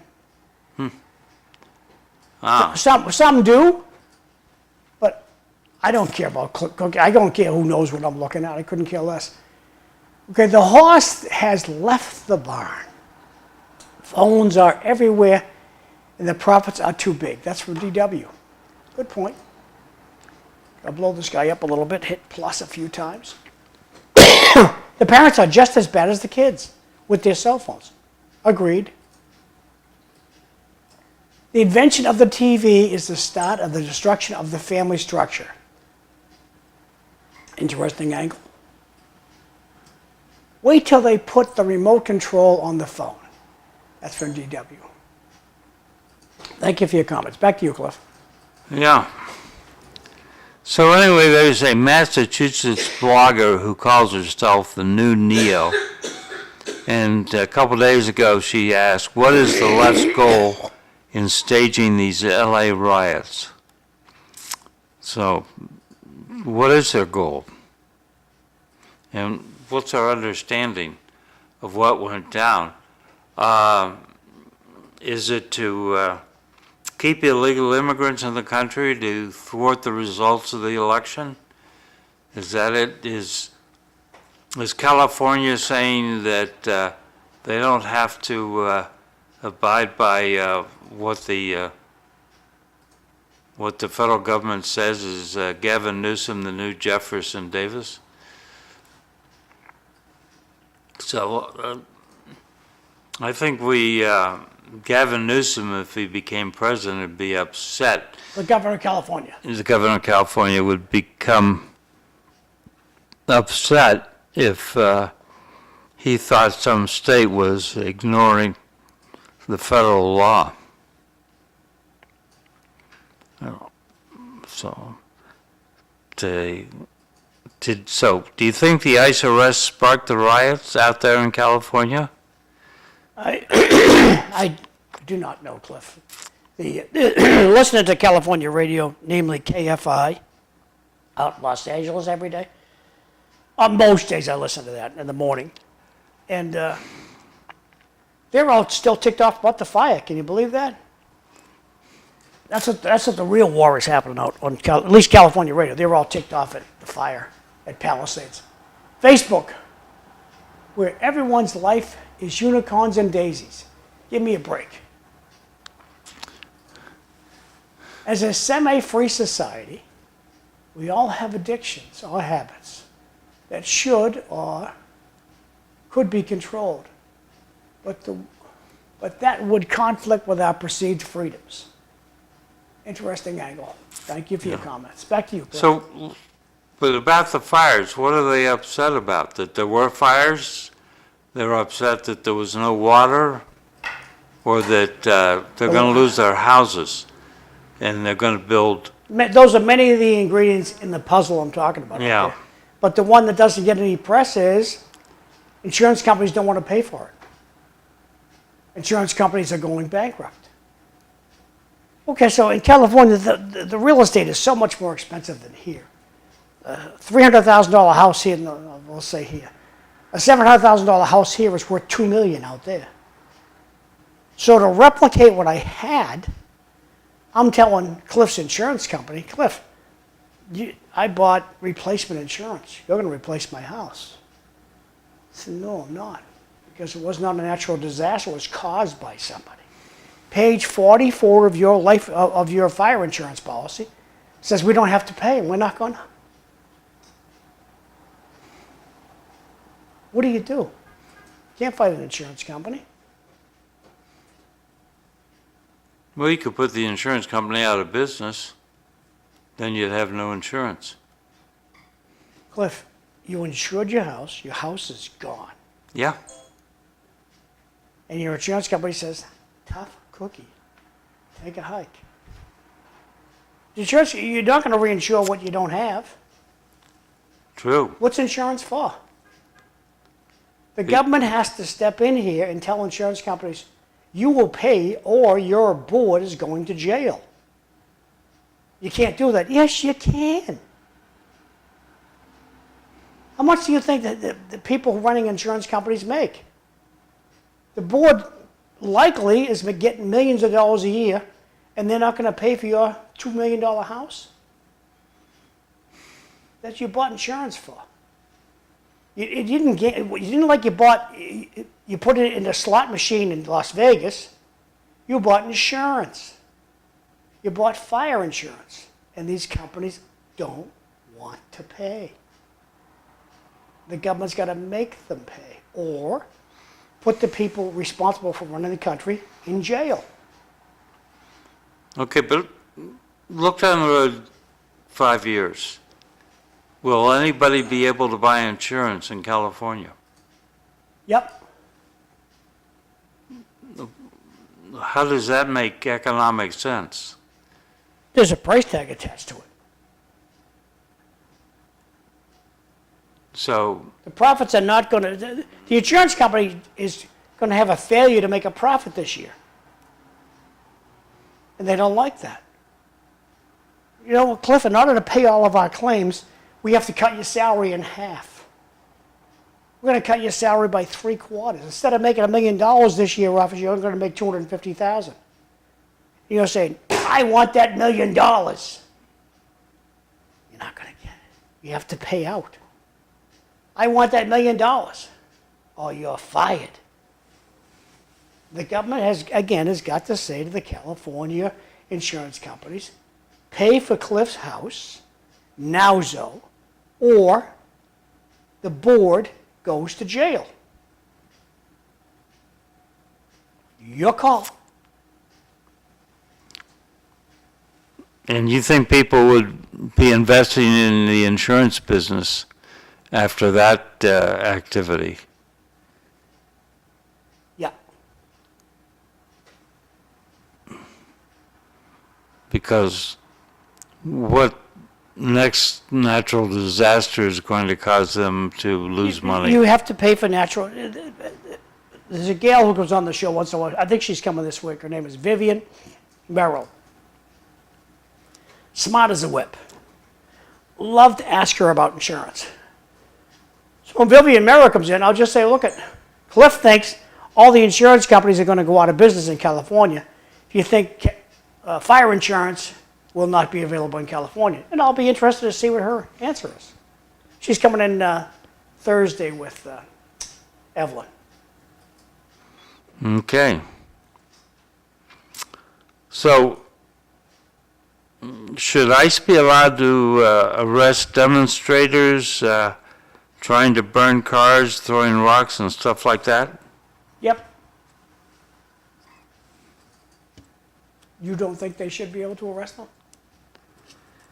Oh, I do. I'm just trying to put the issue out there.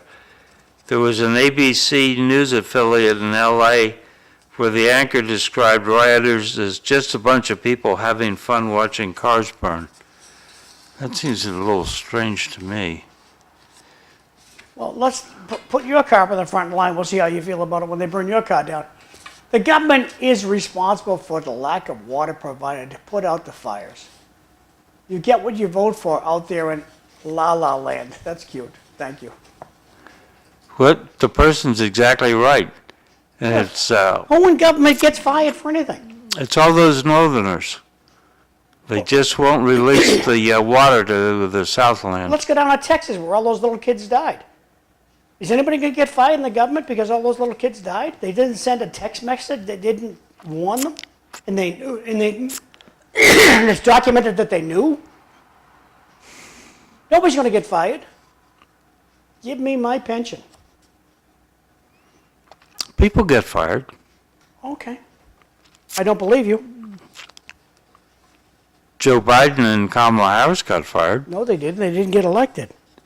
Yeah, that's the same as being fired. Now no, it's not. President Biden continued to maintain control of the United States of America incoherently. Is anything going to happen about that? No. The auto pen incident, anything going to happen about that? No. Nothing's going to happen. You don't think so? Nope.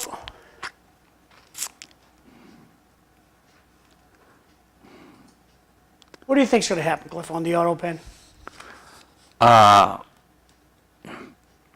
think that there'll be threats to invalidate laws and to revoke pardons, and that'll be a sobering experience. He's going to pick and choose. I don't think so. Either they're all okay or they're all not okay. I think they'll pick and choose based on testimony from aides as to whether or not there was explicit direction.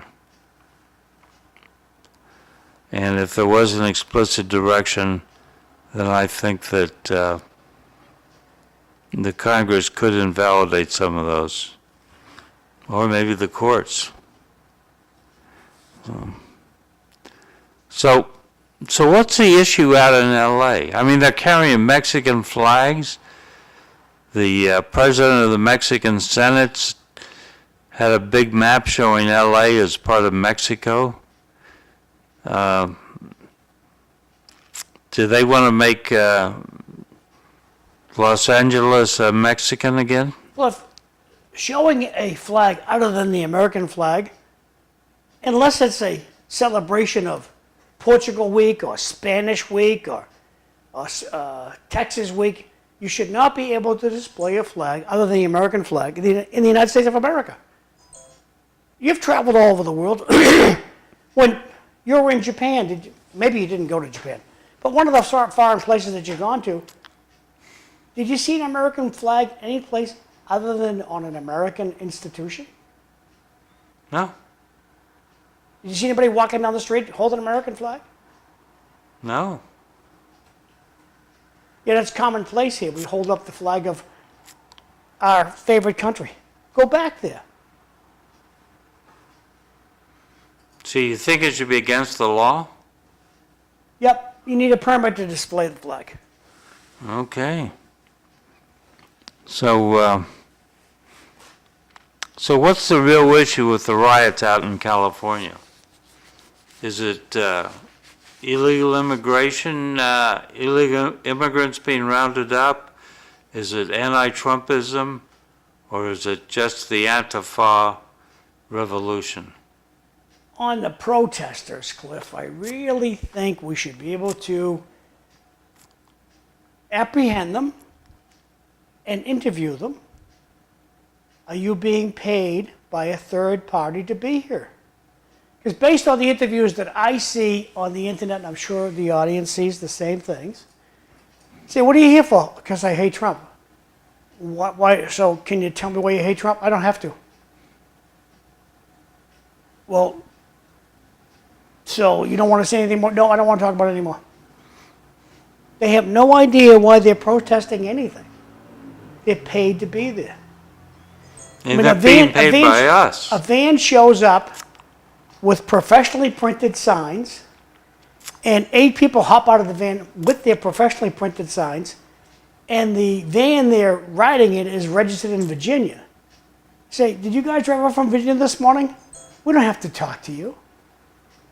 We don't have to tell you anything. Go away. That's not right. That's all In my book. That's all being funded by you and I as taxpayers.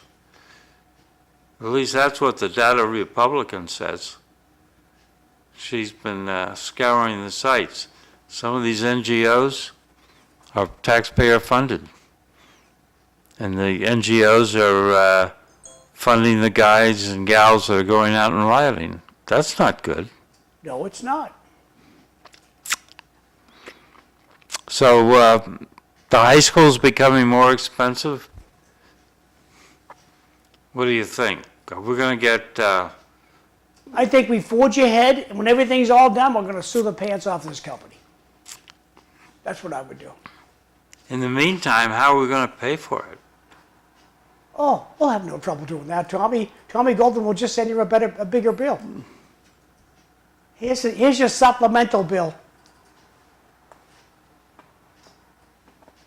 Or there is talk, we'll just borrow the money. That means our taxes are going to be up for 30 years. 2 comments from the audience. We can't tell the protesters are wearing masks. We can't tell. Great show today. The Irish have been flying their flags all over Lowell for the past, I would say, 100 years. You're right. Well, that's true. So, have you seen any action at the Rourke Bridge? They supposedly started on the 16th drilling test holes, both in the river and the shore. Ooh. Ooh. I Ooh? don't believe it's coming. You don't believe it's coming? Nope. But you do agree that you would have to drill the test holes before you did anything else. Ask Bernie Lynch what they did when he had plans. Remember good old Bernie? He had plans, they had the test holes, everything was done when Bernie Lynch was manager. That's how close we came to having one when Bernie Lynch was the manager. Yep. What makes you think that they're not lying to us now? We're not going to get a new Rourke Bridge. You think that the politicians think they could get away with that? It's election year, Cliff. They're ribbon cutters. They want to just cut the ribbon. Look at this. We got a bulldozer down there digging a hole. Where's the freaking bridge, Mr. Politician? Will you stake your election? If that bridge is not up January 1st, 2026, will you resign? That's what the media should ask these public officials. Madam Governor, if the bridge is not up January 1st, 2026, will you resign? Mr. Mayor, if the bridge is not up January 1st, 2026, will you resign? I'll make it 2027. Just put a date on it. Will you resign? Whoa. If you're that sure of it, put your position where your mouth is. The media is afraid to ask those questions because you know why? They don't invite me to any of these press conferences. Do you know why? I might ask a question that would embarrass them. Yeah. Except, what's his name? Trump invites the media in and talks to them every day. Yes, he does. I wish Joe Biden had done the same. He would have been a better president if he made time to talk to the media every day. I like Joe. They're putting the poor guy down, and it's wrong. Yeah, it's interesting question about the homeless is we hear talk about moving the shelter out of downtown, but I don't know where it's going. Oops, go ahead. John, you're such a pessimist. Thank you. My wife says the same thing. The barge has been in the river. The contract has been signed. Well, that's good. Okay. So by when will we see when would you guarantee the bridge is going to be up? In your lifetime? I don't think so. I don't believe them. So, I think it's tonight the historic board is going to meet, and they're going to discuss putting a garage behind the Francis house at 80 Mansard. That's the house that Senator Paul Tsongas and his wife, Representative Nikki Tsongas, lived in for quite a while. And because it's an historic house, there is going to be a meeting of the historic board to see if this is a suitable activity. If you go to Lowell MA Agenda Center, it'll bring you up to the Agenda Center, and you scroll down to the history board. That was very nice of them to say that. I'll put that back up in a second.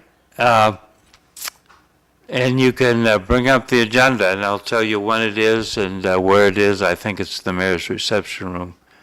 I would guess around 6. Cliff, personally, I have worked with the historic board. They're easy to work with. You have to make the building look like the other buildings in the neighborhood. That was my takeaway. There were a few little things that we had to do we didn't like doing, like they don't like triple pane windows. That's dumb, but that's okay. So we had to put in only double pane windows. As long as the building looked like the neighborhood, they were happy with it. Good. Two comments from the audience. Will the bridge be done before the high school? Great question. Great show today. Cliff is hitting it out of the park. Thank you very much. Using the high school as an example, the state reps are going to say, hey, you got your choice here. We can pay off the high school, get you out of that hole, but we'll have to skip the bridge. No Rourke Bridge if we pay for the high school. What do you think about that deal? Actually, I think that the legislature owes us another bridge, the Marie Sweeney Bridge down by Lindsay's, to relieve congestion. You got your choice. We can put that bridge up if you want to, but I do. we'll pay for the high school. Sounds good to me. Goes back to Monsignor Crowley. We have the money. We have the money. The only trouble is it's in your pocket. Good old Monsignor Crowley down Happy Hampton. He was great with that. Cliff, we're in overtime. We're now. done. So long, everyone. See you Friday. Give our best to Martha. Thanks, Cliff.